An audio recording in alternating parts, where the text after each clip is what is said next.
Tonight on Impact Wrestling, it's the big Impact Wrestling and AEW Summit because it's the return of AEW President Tony Khan to Impact Wrestling programming, and it's a big episode in itself because, of course, Against All Odds is this coming Saturday, and we will be doing an Against All Odds watch-along and post-show reaction stream, so be sure to subscribe. Bottom right-hand corner, click the notification bell. You'll be notified when we go live Saturday night for Against All Odds on the watch-along and post-show, but we are going to talk about the Impact Wrestling and AEW Summit that is going to air tonight on Access TV for Impact Wrestling, plus a couple of the stories that I do want to talk about today.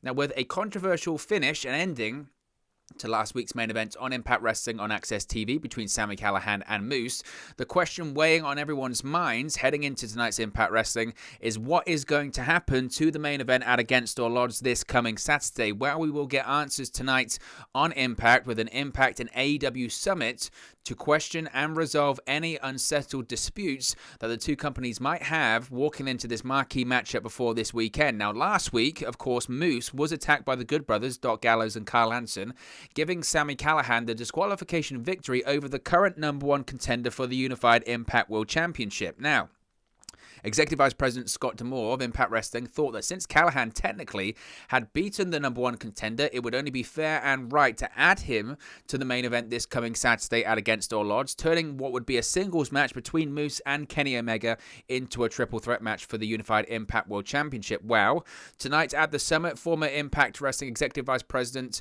and Omega's manager, Don Callis. Now, of course, on television, this hasn't been addressed yet, that he is the former Executive Vice President of Impact Wrestling, so we have to touch on that in a second. But All Elite Wrestling's President Tony Khan will join Callis and Scott D'Amore to sort this matter out and determine if the Impact World Championship main event will become a triple threat match. So, is Sami Callihan going to get the opportunity that he's been leveraging for? Could Omega's pressure that he's been receiving over the last weeks, could it continue? I think, obviously, the answer there is yes. I think that's the plan. I think initially, there's a lot of things that have changed this. I think initially, the plans were to do Kenny Omega versus Moose for the Impact World Championship at Against All Odds. I think there's several reasons why that was the plan. I think Impact Wrestling initially wasn't sure if Moose was going to re-sign, of course, with Impact Wrestling. We now know that he is at least expected to.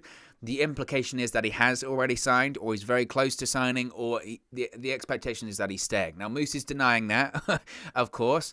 When those reports were made by Dave Meltzer of the Wrestling Observer newsletter and F4W Online, he said that's not true, that's not going to happen.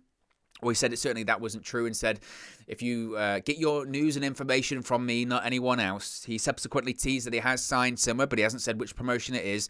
The expectation, and I think the word going around, is that Moose has, or at very least will, re-sign with Impact. So Moose is staying with Impact Wrestling.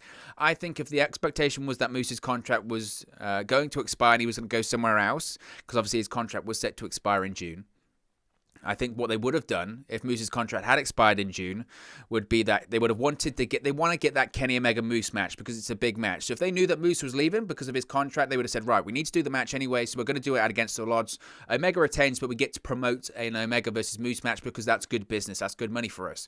With the expectation now that Moose is going to stay, they look at that and say, well, that's a big match. Let's move that to Slammiversary. We're going to have fans in attendance at Slammiversary. There's a possibility that Omega drops the Impact World Championship at Slammiversary. Moose has never been the Impact World Champion before. He's just re-signed with us for however many years, we don't know. Probably, I would suspect, maybe 2. It could be 12 months, but probably 2 years, something like that. Moose is signed on with us. Let's make him the world champion. Let's build the company around him. He's our guy for the next 2 years or so. So knowing that Moose is secured in, they're probably realizing now, okay, we've got to alter this Against All Odds main event that we were promoting anyway between Moose and Omega. So what do? They add in Sami Callihan, and that's what they're doing. Now, the Sami Callihan dynamic, of course, goes back to Impact Under Siege. When it looked like Callihan had the match won, he was going to become the #1 contender. The Good Brothers get involved.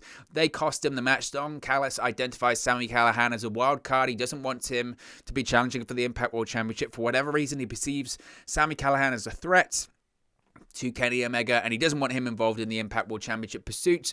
And now, because of their meddling, they've given Callihan a victory over Moose, which has opened the door for him to possibly go to challenge for the Impact World Championship this Saturday, rather. So I think tonight the Summit involving Don Callis, involving Scott D'Amore, involving Tony Khan is going to result in Sami Callihan getting added to that match. That match on Saturday, I think, becomes a triple threat match for the Impact World Championship. I think that's pretty much a given because I think that moves the Slammiversary main event into becoming Omega versus Moose in a singles match. I think it's against all odds this coming Saturday. I think Kenny Omega retains, but I think he pins Sami Callihan. So Moose can then say, well, I was meant to get a one-on-one match. You didn't beat me. You beat Sami Callihan. Let's run it back at Slammiversary. That makes a lot of sense. Another thing that plays into this, though, as well, is, as I mentioned, Don Callis' executive responsibilities with Impact Wrestling. Now, what I mean by that is that, of course, Don Callis is no longer legitimately an executive vice president with Impact Wrestling for Anthem Sports and Entertainment. This story's been something that's been going on for the last 4 or 5 weeks now, something like that. Initially, he was first removed from the Anthem websites where they list all of their executives for their various companies, brands, whatever. Scott D'Amore still listed there, but Don Callis wasn't. Now, these discussions and rumors and reports about Don Callis leaving Impact Wrestling go all the way back to December last year when Kenny Omega first won the Impact World Championship. It was reported that Don Callis' contract was coming up with Impact Wrestling. Now, again, I don't know necessarily how that one works, because if he's an executive with a company, you would suggest that maybe he's an employee.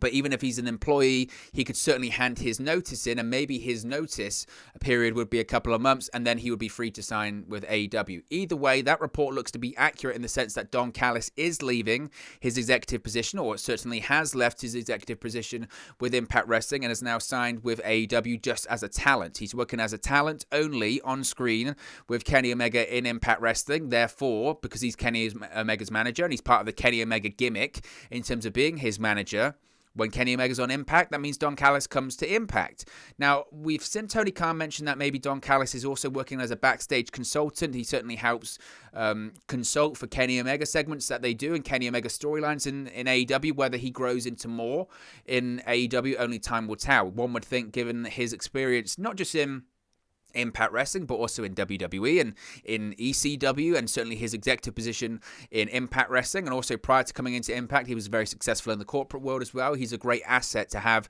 to AEW, just behind the scenes, let alone as a talent on screen, whether it's at the commentary desk or on the microphone for cutting promos. Don Callis is very, very talented.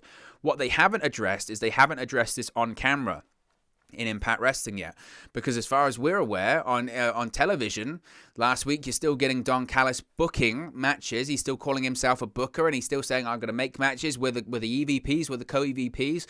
Eventually, and I think this is why Impact haven't actually addressed this publicly yet, because lots of questions have been asked to Anthem, to Impact. Well, he's been removed from the websites. Reports have come out that Don Callis is no longer an executive with the company.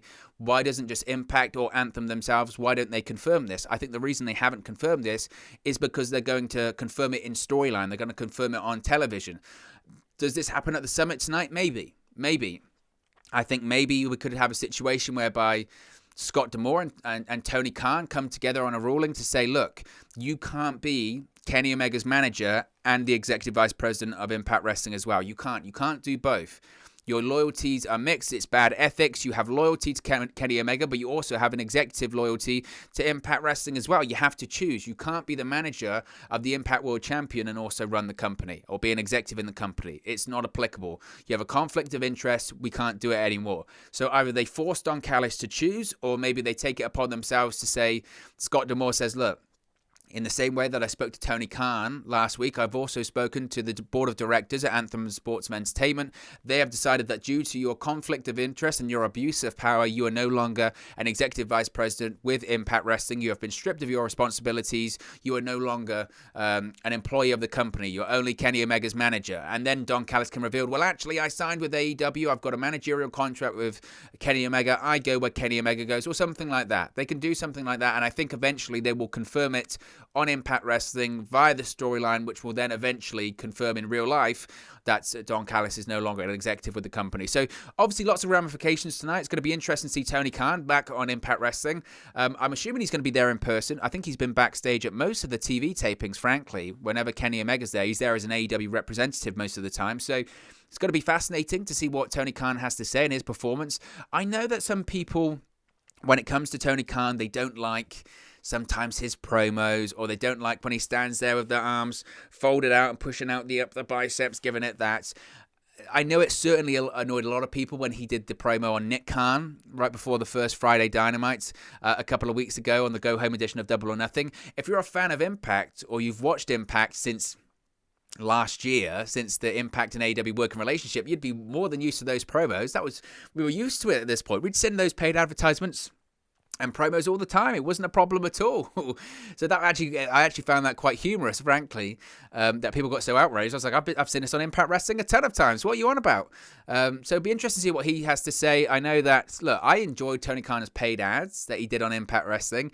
Didn't so much enjoy when he did that promo. I think it was on the first AEW Dark Elevation. It was terrible. So I'm hoping more of the paid ad version of Tony Khan as opposed to the AEW Dark Elevation version of Tony Khan. But it's going to be interesting. I think this is the first on-screen appearance from Tony Khan on Impact, I think, since the Go Home show to Impact Rebellion when he was part of the press conference, I think. So exciting to see what happens. Obviously, we're going to get massive developments for Against All Odds that when we do, we'll talk about them tomorrow prior to the pay-per-view on Saturday as well. So a lot of Impact stuff going on over the course of the next few days, so be sure to stay tuned for that. Some other things I wanted to talk about. Billy Corgan. Now, NWA, of course, has been in the news a lot recently, and we do have another NWA story I want to talk about at the end of the video, talking about the all-women's pay-per-view. But I noticed that Billy Corgan did an interview recently, and he did this interview to hype up the pay-per-view that they had last Sunday. And he spoke about a variety of things. He appeared on the Two-Man Power Trip Wrestling podcast and spoke when it comes to Impact Wrestling and suggested that Impact Wrestling had previously stolen one of his talents from the NWA. And I've been racking my brain to try and figure out who this is. Now, if you know, you can let me know in the comment section below, or you can try and figure it out with me. But it's interesting. Now, Billy Corgan was asked if he would like the NWA to work more often with AEW. And this is what Corgan had to say, quote, "I'm open to all that stuff. It's like, where do you want to go? Right now, the NWA is in a position where we're just building back up. I totally appreciate those opportunities, but we're not really geared in that way." If you saw some of the comments that Chris Jericho had about AEW working with Impact, who I'm publicly no fan of because of my dealings with them, including them stealing a former talent from us, not to mention what went on with Dixie Carter, Jericho completely buried the situation with Impact because he basically was talking about the disparity in power and star attraction. Now, there's plenty of talented people at Impact, not to denigrate them, and I've worked with some of them, especially people in Decay, Rosemary and Crazy Steve, so no mark on the talent, but look, you're not an equal in this situation. So you're put in a situation where you're trying to convince another fan base to believe in some form of equity. It's always a bit long key. I think under the right circumstances, like the Serena dynamic being the holder of the title, Thunder Rosa's an NWA talent working for AEW with great regularity, that's a nice balance. It's balanced out by a couple of forces. If Tony calls and wants to do a Cody, Nick Aldis 3, yeah, I'm all over it.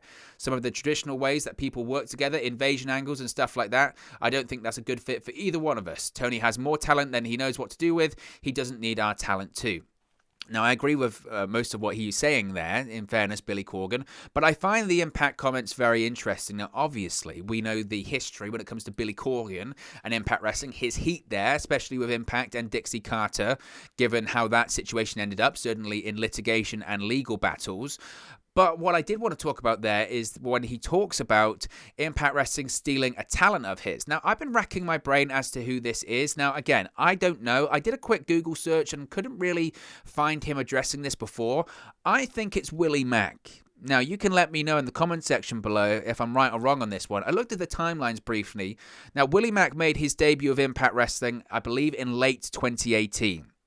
During that period of time, he was working with the NWA, and he had just won the NWA National Heavyweight Championship, which is like their step below the NWA World Heavyweights Championship. Now, he dropped the championship then at the Crockett Cup, which I believe was in around April time, or was sometime in early 2019. And then, since then, he's been with Impact Wrestling, so there was a bit of crossover.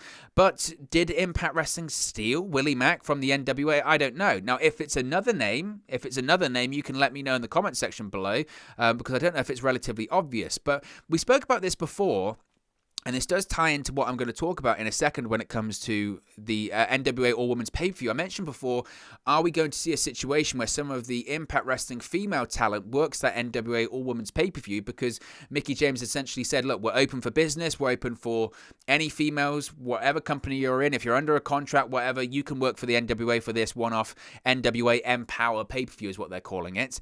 And I mentioned before that I wasn't sure if Impact Wrestling talent was going to work with the NWA because of that relationship, because of that friction with Billy Corgan and Impact, but I thought they'd kind of smooth things over in the sense that, one, obviously Kylie Rae's just signed with the NWA, and there had to be some negotiations between the NWA and Impact to facilitate that because Kylie Rae was still under contract to Impact Wrestling.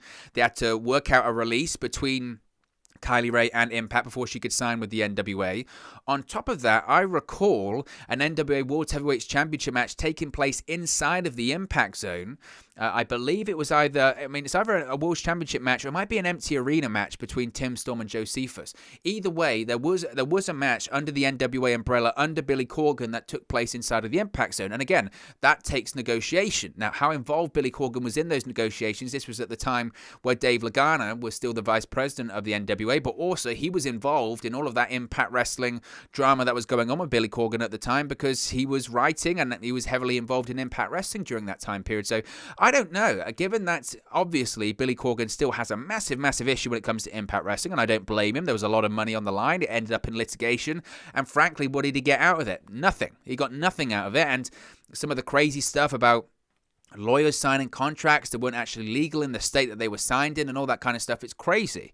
It's crazy. But I found that comment really, really interesting, knowing that we do daily Impact Wrestling videos here. I did want to talk about that because I know a lot of the people that watch these Impact videos are big diehard fans of Impact Wrestling, so they might know. So if you know who that supposed talent is that Impact Wrestling stole from the NWA, let me know. I think it might be Willie Mack because I think those timelines add up, but I don't know. Certainly a fascinating one there.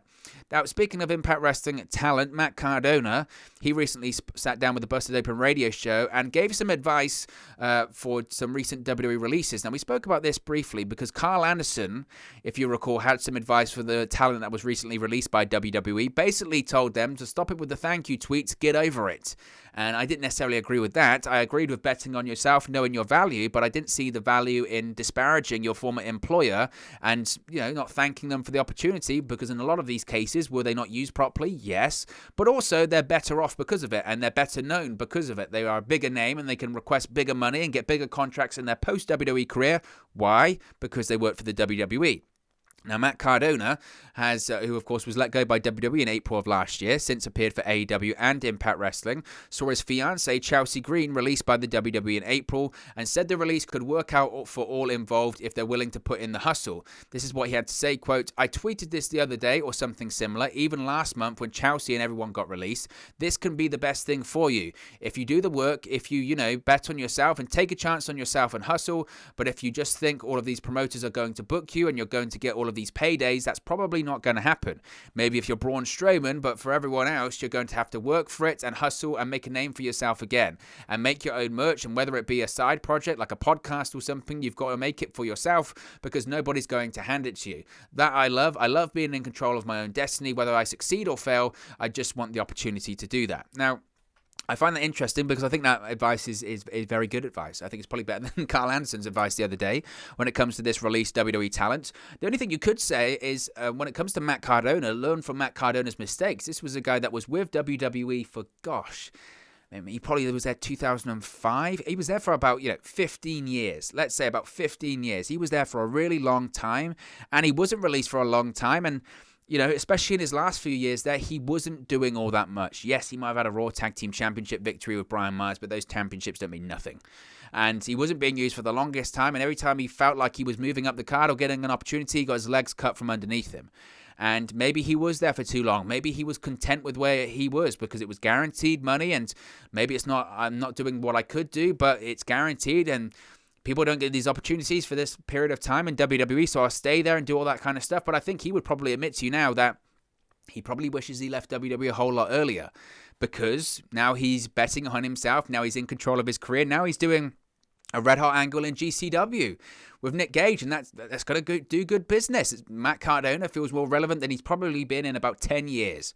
Ever since he got that push in WWE as the US champion and all that kind of stuff. This is, at the moment, is the most important Matt Cardona's ever felt. Now, there's way more for him to do in Impact Wrestling, and there's way more, as a fan, that I would want to see him do in Impact Wrestling. I still think he needs to change the character. Hopefully, this Nick Gage stuff will actually allow him to change his character in Impact. I think he probably needs a heel turn. I think he needs just to refreshen everything. I think he needs to get rid, because if you look at that on the screen right now, that Matt Cardona guy there, I mean, there's not a lot of difference between Zack Ryder and that Matt Cardona character, that Matt Cardona gimmick. The Matt Cardona we saw at GCW, at Zombie Walk, that's different. Maybe with Chelsea Green, if she comes into Impact Wrestling, we might see something even more different with Matt Cardona and Impact Wrestling. So, interesting there. Finally, I want to talk about Mickie James again and this NWA All-Women's pay-per-view, because she has discussed if she is going to wrestle at the event, and it's certainly very interesting. She said, quote, she discussed her role in the NWA. She said, quote, executive producer, co-owner, it's pretty amazing. Billy and I have always been good friends for a long time. I wanted to find something that felt right for me. I've talked about and thought about wrestling here, wrestling there, doing all of these things. For me, I did that the last time. I did that. I made all of the rounds. It was awesome, and don't get me wrong, I still might do some of that stuff, but I wanted to do something that I could really sink my heart and teeth in. This is ours. I'm still an independent contractor. I'm just building a brand. I'm building a company. This is something really, really cool, and it's something that's been needed for a really long time. I've tried to do it, so now I have an opportunity to do that. So I think that's very telling, and I spoke about that before. When it comes to the NWA, that when Mickie James was released by WWE back in April, one of my first places I said she would go, obviously there were options like Impact Wrestling, like AEW, but for me, it was always very likely she would go to the NWA because of the connection to Nick Aldis. Of course, she's married to Nick Aldis, and Nick Aldis obviously has a stake in the NWA. I think he is a partial owner. He's spoken about wanting to own the entire thing when he retires or whatever. But Nick Aldis is the NWA guy. He's the NWA World Heavyweight Champion. He's been essentially with Billy Corgan nearly since the start. He's obviously bought into the company. He's heavily involved in production and all that kind of stuff. So if it was inevitable that Mickie James went there, it was inevitable that she went there. And I guess she's confirmed that now. She's partially an owner, and she's going to be an executive producer, not just of the Power Show, but I guess of this women's, it's going to start off with a women's pay-per-view. I wouldn't be surprised if it evolves into just a women's show, a singular show in addition to NWA Power that they do, and something like that. I wouldn't be surprised in that in the slightest. So that always felt inevitable for me. So if you want to see Mickie James, you're probably going to have to tune into NWA. Now, she was asked if she was going to return to an in-ring role in the NWA, specifically challenging the new NWA World Women's Champion Camille. She said, quote, I love a bit of gold. I don't know if you've seen all of the sparkles. I enjoy the bedazzles, accessories. I could use an extra £10. I know people are probably wondering if I'm actually going to wrestle on my show. I don't have intentions of wrestling on my show. I'm not here to get into business for myself and just wrestle all my favorite people on my show. That doesn't make sense. Plus, how can I run a show if I'm in the ring? But there might be perhaps a chance to do something on the NWA show in that aspect. So I find it funny that she says, I'm not intentions of going into business for myself. How can I wrestle on the show when I'm running the show? The issue with that comment is that her husband is the NWA World Heavyweight Champion, and he, as she mentioned, is a co-owner, but wrestles on the show as the World Champion. Interesting one there. But look, here's what it is. I'm very excited for it. I think it's more buzz than the NWA's had in about 12 months or so good for them. But look, guys, as always, this is just one man's opinion. What are your thoughts on all of these stories we've spoken about today involving Impact and NWA? Let me know your thoughts in the comment section below. I'll do my best to respond and reply to all of your comments. Really enjoy interacting with you guys, talking about Impact Wrestling, WWE, AEW, New Japan Pro Wrestling, NWA, all things pro wrestling here on the channel. So be sure to get involved with the community. Drop a comment below. All opinions are welcome. If you haven't enjoyed this video, please do smash a like on the like button too. Really does help us out here on YouTube, gut the rankings, and get to people's recommendation feeds if they haven't seen our videos previously. But most importantly, if you haven't already, please do subscribe to Wrestle News 365. You can do that by clicking the bottom right corner of the screen right now, or if you wait a few seconds, there'll be a subscribe button at the end of this video, along with another video for you to watch. Thank you very much for watching, listening, streaming, or have you come across this video today, and I'll speak to you again very, very soon. Hey guys, thank you for watching, listening, streaming, or however you come across this video today. Be sure to click on the video on the right there to watch our next video, or click the bottom there to subscribe, or the bottom right hand corner. Thank you very much, and I'll speak to you again very soon.